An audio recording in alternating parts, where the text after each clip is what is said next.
Kizito Chimba from Uganda is just a priest. He received doctorate in philosophy of science, London School of Economics and Political Science. He studied also fundamental theology and philosophical Hochschule in Frankfurt.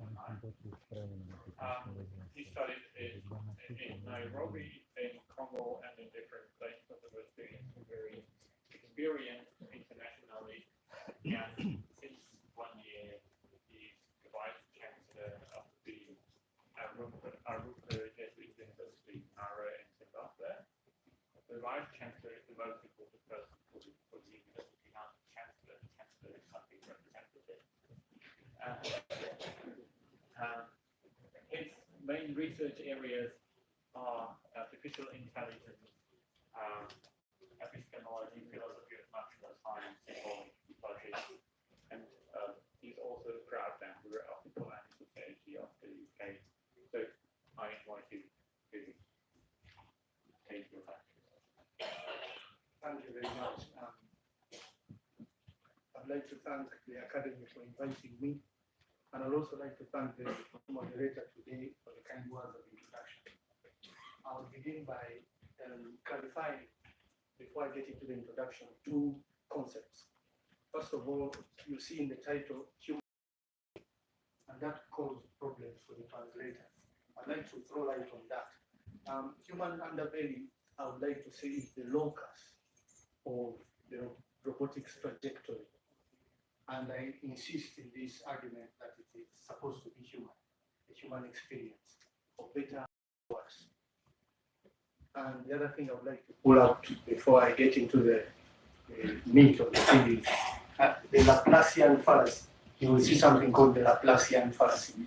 By that I mean a quick and simple shift between calculability and manipulability, the efficiency in those areas, a shift from that to betterment of the human experience. And I think that's a fallacy when it comes to robotics. I will remain faithful to my text, so I hope you don't sleep. So I've lined up some 5 slides to keep you awake, but they are pure words. So keep with me as I read my text. If I get off the text, it will take me more than half an hour. So everything is robotically calculated. So this is the outline of the talk. The first part is the introduction, where I set the stage, and then I'll have an analysis of the Laplacian fallacy based on Michael Polanyi. I will reread Polanyi. He didn't talk about robotics, but I will have a new reading and an application. And finally, the synthesis, which is me providing opportunities and dynamics of the universe of human participation. The key word throughout is going to be participation. So I dig into the first one. Introduction, setting the stage. What you have on the slide, it's a summary of my words. So I stepped back and I gave you that summary so that you can follow. Otherwise, the philosophers can follow the text as I go through it. So there is a hypothetical case for robots becoming indistinguishable from humans, at least within the epistemic optic of behaviorism and functionalism, as explained in current literature in the philosophy of mind. This hypothetical case has been made by the positing of the Turing test in 1950. If we construe the Turing test in terms of behaviorism and functionalism, at least 2 lessons emerge within the context of philosophy, one epistemological and one anthropological, from the evolution of robotics since the positing of the first motive of the hypothetical case above. First, epistemologically, it is not the rightful place, and I insist on this, it is not the rightful place of philosophers, for example, philosophers of mind, to stipulate a priori what experts in the fields of robotics can achieve and what is impossible for them. Philosophers don't have to do that. You don't have to tell Professors Ishiguro, Shingolani, and Pia what they can do. No, epistemologically, that's outside their ken. And secondly, anthropologically, today a fact of life. exercising a big and increasing influence on the experience of what it is to be human. I will leave the first question for another discussion and concentrate rather on the second anthropological question. We can already begin to see the contours of a third question, an ethical question, concerning what the field of robotics ought to do. The discussion of this third question should be the subject of another discussion. One obvious question that arises on a consideration of the anthropological lesson I've raised above, born and acted out in many movies on artificial intelligence, is the following. Are robots a menace or a positive addition to the experience of being human? I suggest here that the option of robotics being neutral is dissolved in the fact that robots are making a bigger presence, either directly or indirectly, in human life globally.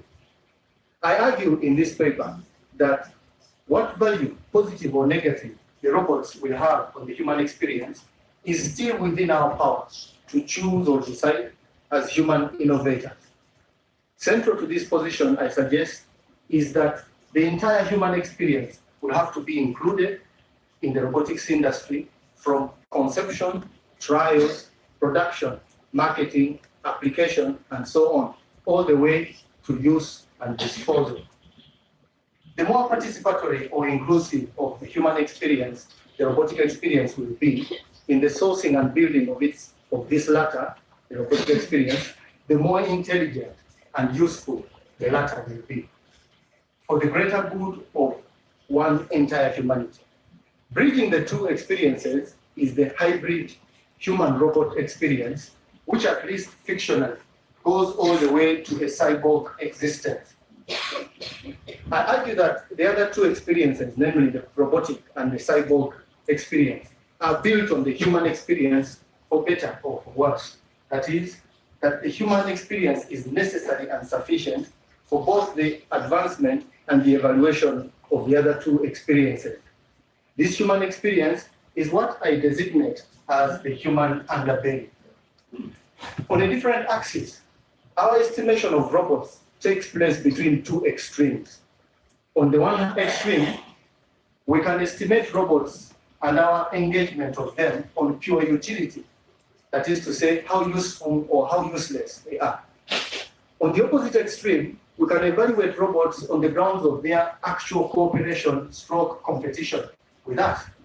While the former extreme is obvious and uncontroversial, anthropologically, the latter is open-ended and is a matter of ongoing debate. This whole discussion is urgent and non-trivial because both robotics research and the robotics industry that results from the research can't afford to ignore the philosophical discussion and proceed premised on what I designate as the Laplacian fallacy. We can emphasize the anthropological role we have to play as humans and ensure that it is part of the task that robotics research and robotics industry set themselves. We can insist on the human experience. I move to the second my presentation, which is the analysis of the Laplacian fallacy in Michael Polanyi, reading and application of articulation expressed as a manipulation of symbols and objects, and an actualization of itself.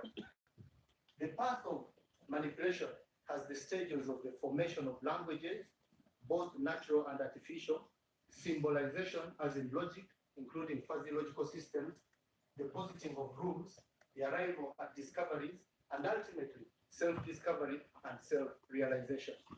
I take that from Polanyi, or I paraphrase Polanyi. In this process, our symbols, which we ourselves have created, can speak back to us in a way that attains genuinity, both as persons and as communities. The quest continues in us to rise to ever greater heights of self-realization. In the process, we need to step back and always remember that we are the bearers of responsibility and that our creations should not replace us in our responsibility. Our algorithms, as very efficient and accurate tools, cannot replace our human responsibility to choose what to make of their efficient and accurate results. We should resist the temptation of the facile shift from the complexity of our systems through the complexity of our choice to the complexity of machine responsibility. At the stage of manipulation, which is the second stage, the sketchbook of the innovator is her laboratory. The essentials of the difficult situations that are resisting resolution can be articulated in symbols, which are easier to manipulate using the imagination, hence the birth of engineering as a science. There are no true or real symbols. Rather, suitable symbols are invented in a language with the powers of both linguistic representation and manipulation, which symbols can be manipulated according to given rules of syntax or grammar, in a process removed from direct experience, in a system of pure mathematics or a similar conceptual scheme. Hopefully, this pure mathematics or similar scheme can inform and bear on experience, whether that experience be human, hybrid, or robotic. On their own, the mathematical or similarly useful symbols embody the conception of their operability, just as a bishop or a knight in a chess game embodies the conception of the moves of which it is capable. This continued effort of manipulation and invention could continue to give birth to more powerful applications in all kinds of experience.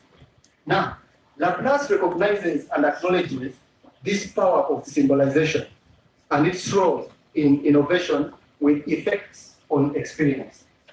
Michael Polanyi points out that Laplace remarked how fortunate was Descartes' notation on the exponent of a power in stimulating speculations about the possibility of other positive integer powers, that is from traité de probabilité.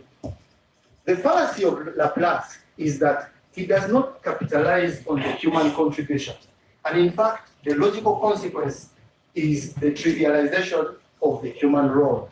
He glosses over the fact that in the process of manipulation, there is nothing that inexorably imposes itself on the human innovator. Realism about the processes is fallacious in the sense that it does not follow from the process of manipulation, however fascinating it may become. Rather, the innovations talk back to the innovator, however fascinatingly, because the innovator accommodates herself to them. A fuller account of the accommodation would include an account of the enduring human role. Thus far, in the manipulation of a language, whether natural or artificial, Polanyi holds that when we analyze our use of a descriptive term in the language, we do so with a purpose, which is to contemplate the subject matter of the term in such a way as to make a link or to realize the contemplated object itself. There can be an easy transition from meaningfulness to existence. Our analysis of the descriptive term stands in for, and I quote, an analysis of the conception by which we are jointly aware both of the term and the subject matter, or an analysis of the particulars covered by this conception, close quote. The positive result of the process of manipulation is that we may end up with a fuller or more rational use of the term, as well as a better grasp of the particulars it designates. It is perhaps in this context that robots understood as manipulation and articulation can make our understanding of the world better. We can learn about the world, including the human experience, from our engagement in robotics. To extend the model of manipulation beyond the field of mathematical sciences and to illustrate some use in natural language, Polanyi moves from the treatment of abstract mathematical terms to a comparison with literary theory. When a mathematical term is suggested, for example, non-Euclidean alternatives to Euclid's postulates of parallels are laid out by Sakeri and developed by Lobachevsky and Bolia a century later, its truthiness Its truthiness may only be borne out when it spawns new and interesting ideas. That's when it's truthy. Polanyi compares this to the distinction made by E.M. Forster between flat and round characters in a novel. The latter, meaning the round characters, strike the reader as real because they are unpredictable and thus interesting. They convincingly surprise the reader, even though they actually remain true to character, all of which character is in fact made up for fiction. Thus far, we see how powerful a language is. But the Laplacian fallacy consists in missing the point when it reduces reality to this admittedly powerful tool of exactitude in abstraction. In terms of science, understood as an effort to make sense of the world, and perhaps even to manipulate or intervene in it, as Ian Hacking would hold, a balance has to be maintained rather, for true scientific value to be attained. The intellectual interest or scientific value in any area of research, for example, physics, biology, and so on, is a balanced combination of supreme exactitude or coherence, e.g. Present in physics and less present in biology, and obvious tangible effects on animate life or society, more present in biology than in physics. Life and society are to be understood as the source from which abstract concepts are taken and developed. Language and abstraction, including logic, are to remain at the service of the human and not vice versa. Creative scientists spend their lives in trying to guess right. They are sustained and guided therein by their heuristic passion. But we must remember that the passionate nature of scientific pursuit, the passionate nature of scientific pursuit. It somehow intends or opens itself up to the possibility of error, but hopefully not error that obliterates all the advances. I argue that one sure way to reduce the error is the inclusion and the participation of as much data as possible, that is to say, human-like experience, without leaving out the global south, where I come from, in its entirety, no pockets of exclusion in the global north. Okay? More succinctly, for the purpose of my argument, Polanyi holds, of course, living machinery has a purpose only in the interest of the living individual, as appraised by the observer. But it must possess this purpose. Organs and their functions exist only in their bearing on the presumed interest of the living individual. All physiology is teleological, and in this sense, we may speak here also of reasons and causes. We say that the reason for having valves in the circulatory system is to prevent the regurgitation of the blood, while we ascribe the causes of any regurgitation occurring in spite of this to an insufficiency of the valves owing to malformation or disease. Physiology is a system of rules of rightness, and as such can account only for health. Accordingly, we do not inquire into the causes of health any more than into the causes of a mathematical proof, but we do inquire into the causes of disease as we do into the causes of a mathematical error, close quote. The value of this position is that it enshrines the human experience at the center of science, and by extension of robotics, or robotics understood as a science. To it, I add that the more complete the inclusion and participation by the observer of human experience, the more valuable the science or the robotic process and product. Obviously, there can be a small but important question of teleological reductionism. If Polanyi's position assumed such reductionism, there will be no room for accidental discoveries that have been put to good use for humans and society. Further, any account of how connectionism works, even by back propagation, any questions and answers. Ian Hacking proposes an account of science that is more amenable to robotics in this aspect. An account of science that includes the purely experimental, the pragmatic, and so on, is a fuller account than a purely theoretical, a prioristic, and didactic one. Such experimentation, such tinkering, simply for the sake of it, is part of being humanly created. Move to the third and last part. And if you're dozing, please stretch and do a few exercises so that we finish this together. Synthesis, opportunities, and dynamics of universal human participation. Robotics can be put to full use to enhance the human experience, as is seen in the advances in robotics in various aspects of life, including medicine, agriculture, industry, transport, commerce, the military, and so on. The danger is to seek to directly enhance the human experience of some against the experience of others, or to neglect pockets of human society and focus on the few individuals and privileged society. These latter two, if they form the inspiration of robotics, are poorer in terms of contributing to the human experience. As argued above, science and robotics, construed as a science, will be guilty of committing the Laplacian fallacy if the human experience is not fully included, or if human participation from any aspect of society is neglected or excluded. Seen in this optic of the enhancement of the human experience, robots and robotics becomes less of a field of competition between human and machine, and less of a source of jobs, the arrival of the singularity, and so on.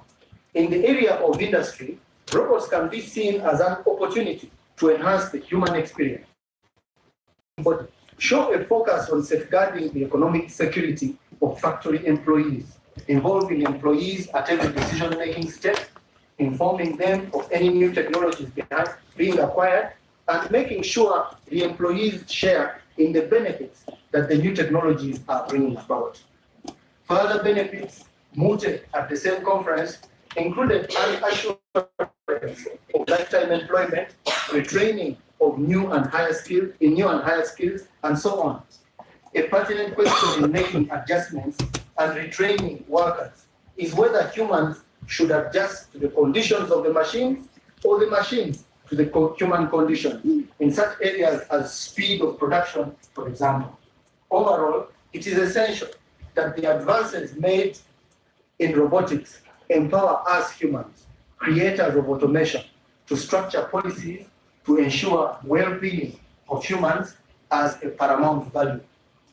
One obvious area in which robotics would enhance the human experience is in the innovativeness that the area of robotics opens up. The best minds come together to solve problems by way of inventing robotic solutions. But in order for such innovativeness to fit in well with the and it must proceed. The robotics industry must enhance the human experience at every step. The first step is conception, designing, and prototyping.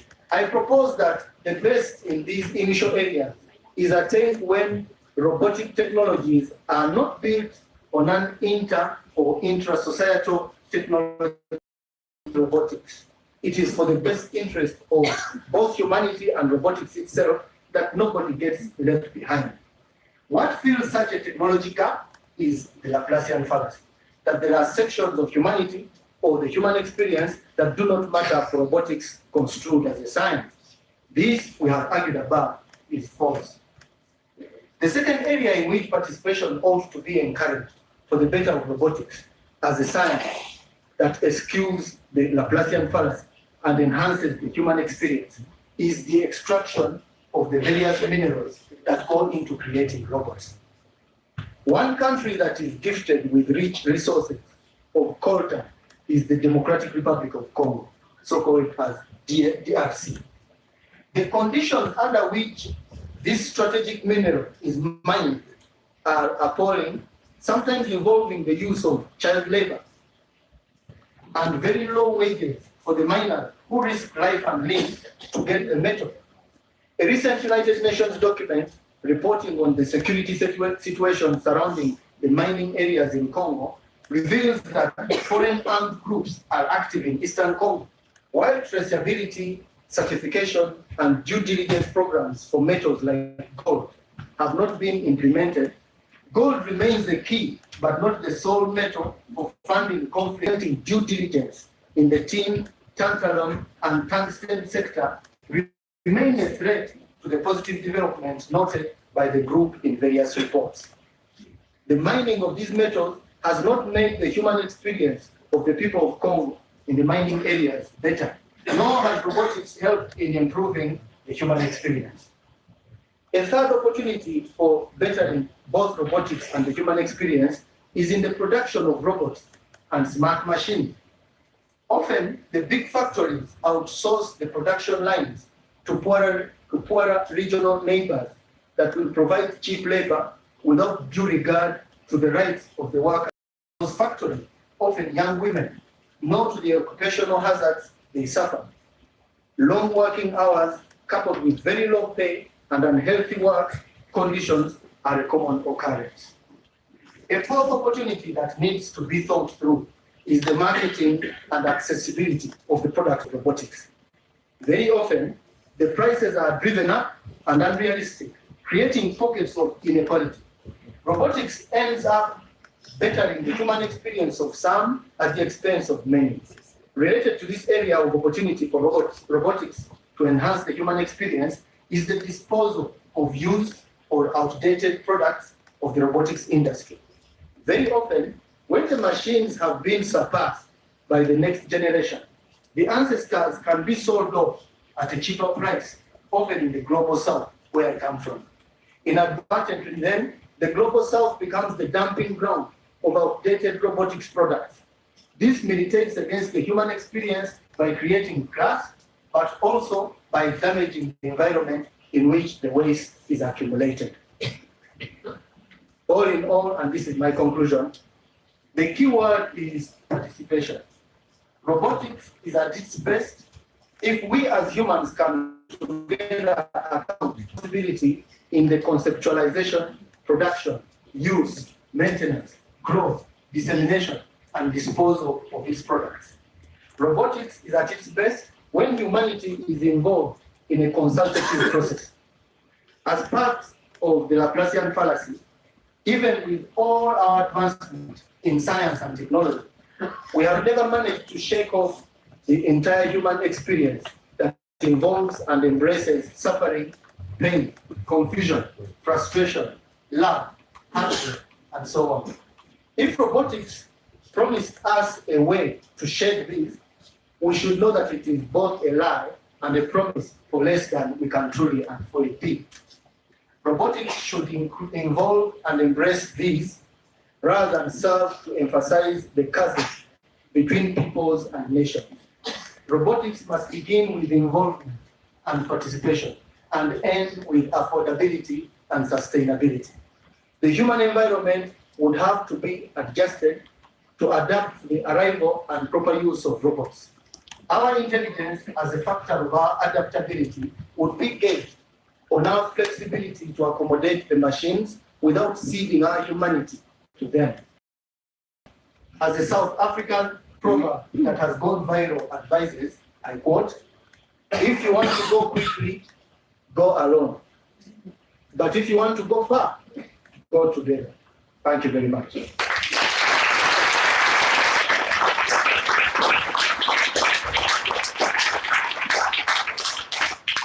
Thank you very much for the very inspiring lectures. We have two lectures and two different approaches to robotics. Both speakers have expressed positive hope concerning robotics, even expressing some concerns about robotics.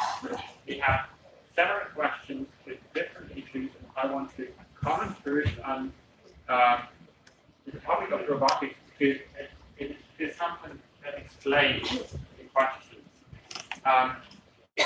The term robot is coming from the Slavic language, which is a word in like this is it means to verb. This is not a creative verb, but it's a verb as a slave. This is the guiding idea if we are creating machines that are performing better than humans in a certain sense. This is our guiding idea for creating robots. This is what I want to introduce a joke out of the sisters from the monastery. The sisters and monk, after a very hard day of work, comes home and he has still a duty to make pray evening prayer.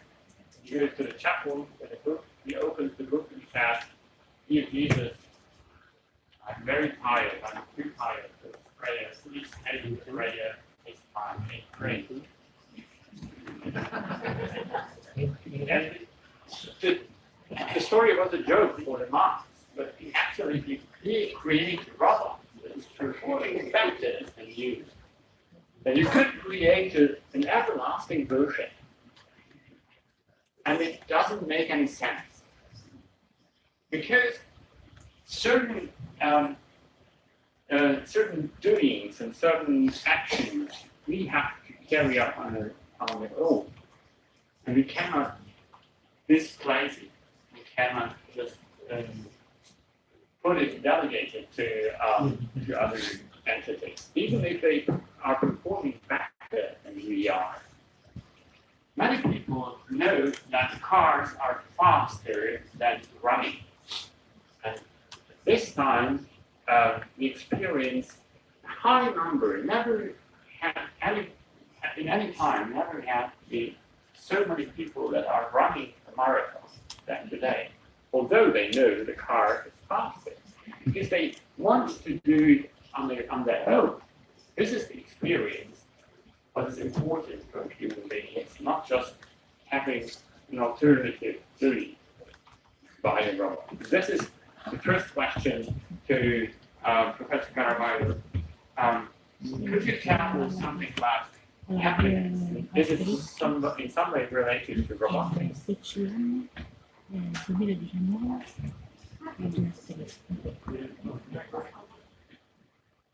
Happiness is related, according to the statistics, as I said before, basically, the most important, by far the most important, is the quality of our personal relations. In that sense, if we think of robotics, well, robotics could give us more time for those relations in the optimistic view. But at the same time, sometimes it doesn't happen like that. It creates us kind of an obsession of being there all the time. Say, for example, in the internet or in social media. And there is a very big issue of how are we going to deal with that, which is the most important aspect of human life for happiness. For example, in Latin American countries, if you see the United Nations report, which is reported yearly at the end of March, and they do a lot of studies, and they always find that Latin American countries are far above in happiness of what you would have imagined because of their GDP. So there is always a big question regarding why. And the answer to that is it's because of the type of relations that they have with their families and friends. Even though in these countries GDP is not very high, in general, there is always people can rely and can meet and can be supported, can have a talk, can have a human deep relation that makes them feel that they are not alone. So that is a very big issue, in my opinion. The second cause of happiness, or what is happiness related to, is health, state of health. State of health, physical and emotional. For the physical, there is a lot that robots can do. Emotional, I'm not so sure.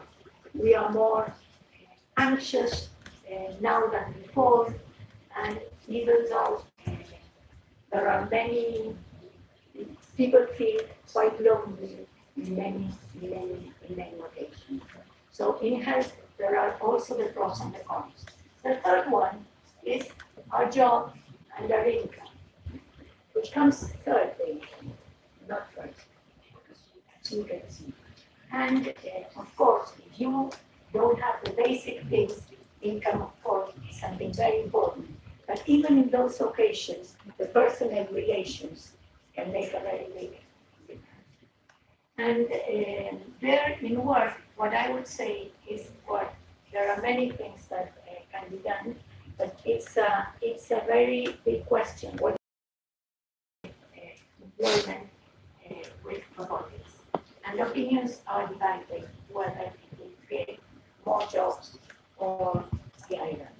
But the truth is that if it generates more unemployment, that is a very big issue. Because even though we can give people money if we do it through the state or some mechanism, this is not what people need or only need. People need to have a sense of purpose, a sense of life, and work is a very important thing. Doing something for the community, doing something for others and for myself.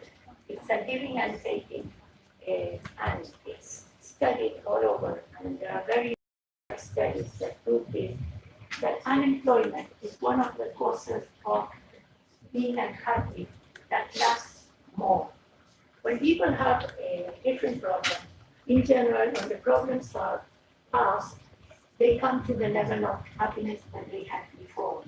But in the case of unemployment, if someone has been unemployed, say, for more than a year, then it takes very, very long, even if he gets a job, to come back to the situation before. And the fourth is religiosity, spirituality. People who are very religious or practice religion tend to be happier than those that don't, which is not a necessary, indispensable situation, but it's a very strong correlation. Thank you very much. Another aspect of performance of robots goes in the direction of human intelligence. Other Chingba, do you think that artificial intelligence or the performance of robots will enhance or even cumulate human intelligence? That artificial intelligence and robots will contribute to enhance human intelligence? I must begin by confessing that I'm unfortunate about the whole industrial revolution for 4.0. I'm an optimist. And to answer the question, I think AI enhances the human intelligence in two ways. First of all, as a product of human industry, it's humans who have come up with the algorithm that are going to artificial intelligence. Secondly, in the way that there are certain parts of research that we don't need to engage in. They are repetitive, as Pierre was saying yesterday. They are repetitive. There's no surprise in them. Artificial intelligence makes us more intelligent if we delegate such repetitive duties to them and can concentrate our energies to the more creative aspects, the more expressive, affective aspects. I think that's my answer, the short answer. Thank you. A further question in the same direction. Is it a problem that we use terms that we developed for human categories like intelligence or certain performances? Is it a problem that we transfer these terminologies to robots? And can we use this vocabulary for the robots that we originally developed for humans? And do they fit to this new problematic, or do we need a new vocabulary for humans or for robots? Thank you, Roger, for that question. You know, I am of the school that believes that while we humans are still working out what humanity is, what intelligence is, what freedom is, what consciousness is, what all these big terms are, while we are still working out these, many of us are willing to draw a boundary between what is specifically human and what is the latest arrival and robotics, artificial intelligence. I think the horizon of the boundary cuts into humanity too. We don't yet know what freedom is. We can't define it. We don't know what life is. We don't know what intelligence is. We don't know what being conscious really is. And yet, in some instances, the creation of a robot on certain assumptions of any of these things has enlightened our very understanding of these terms. I usually go back to the Turing test. I think Alan Turing was a genius of sorts. He posited the Turing test in 1950.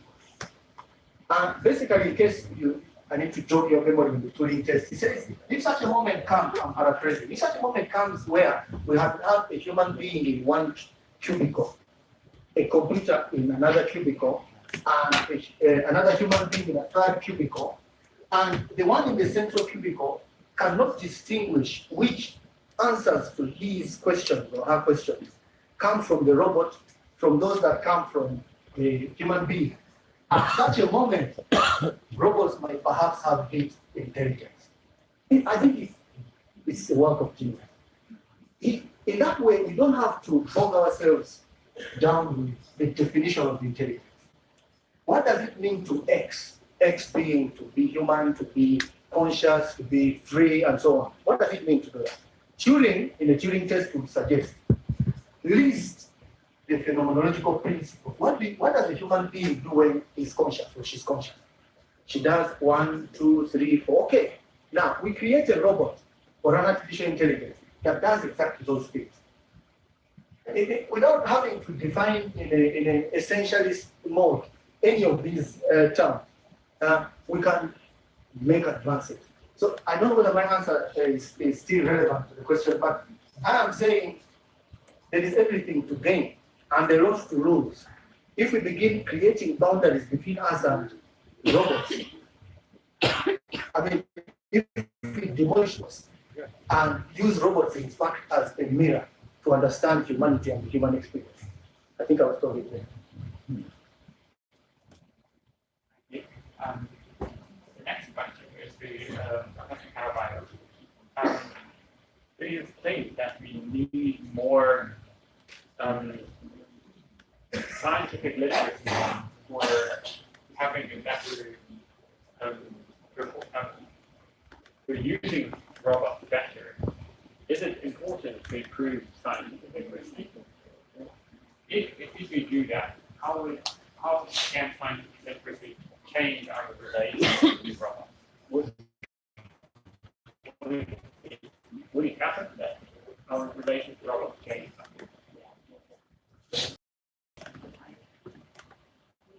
Yeah, it would definitely change. It's so important because it would take out some of the fears of paralyzing because of not knowing. And if you look in people that are more educated tend to see more the benefits, even though they see the problems. So it's very important that everybody gets to know more about things. The last question for you. There is a comment on your presentation saying that you took more the Western perspective, assuming that the social media is liberating and making people free, but internet is heavily controlled in several countries of the world and making people fear certain economic benefits. To change your mind if you respect all of this data, or is it something that you would say is still something that is that we should interpret positively for freedom of being by products? In the data, I didn't have a lot of time to explain it. In several of the charts that we passed and the paper that you will see, there are results from several countries on regions. So there are also some results of places where it's not so expanded. So there are differences, but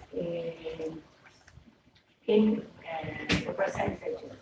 But say, for example, if you take rejection of doctors, you will see that rejections of doctor, rejection of AE, replacing completely doctors, is even higher in Western countries, in G7 countries, with the exception of Japan. So there are differences between countries that are very interesting, even in developed countries, and there are differences, cultural differences also that are there. Okay, thank you so much for your answers and questions of the public. We have no time anymore, so we have to move to our lunch break, and there are some announcements. Exit lunch time. I lavori riprendono alle ore 15 puntuali, c'è spazio per il pranzo. Il pranzo servito, ricordo, è riservato soltanto agli accademici e ai relatori. Per tutti gli altri ci vediamo puntuali alle ore 15. Grazie.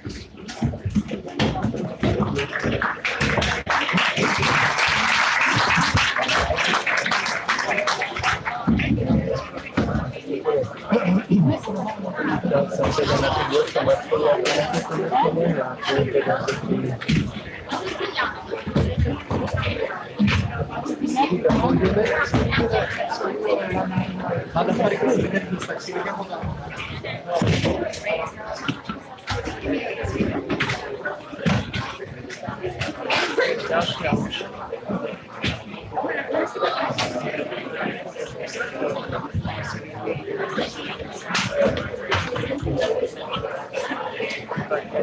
Maria Grazia.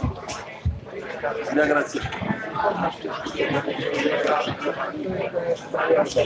Hai il microfono permanente? Sì. Scusate. Per adesso no, vuoi? Lo vuoi? È quello della facoltà.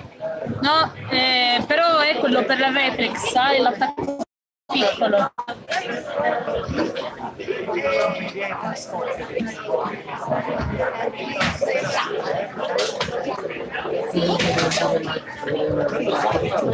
No? Ora quello che avete preso. All'attacco piccolo, è quello della reflex. Ah, ma avete preso. No, perché io ho la reflex. Mi sono fatta dare da Tommaso quello per metterlo nella macchina nella reflex. Credo che Roberto ce l'abbia, perché io ho visto che registrava.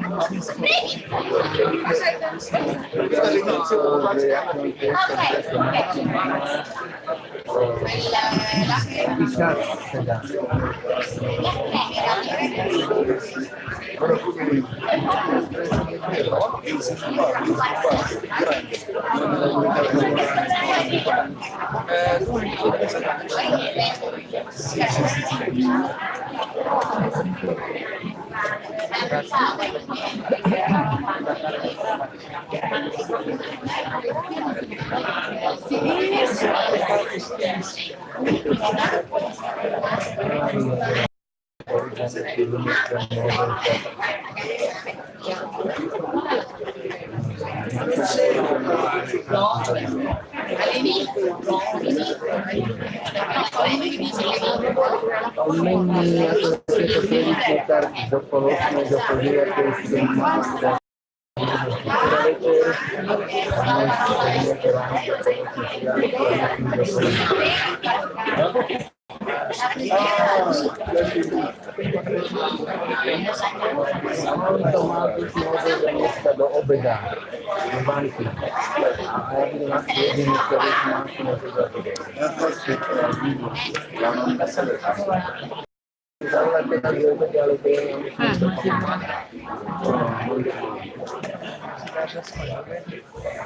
Nessuno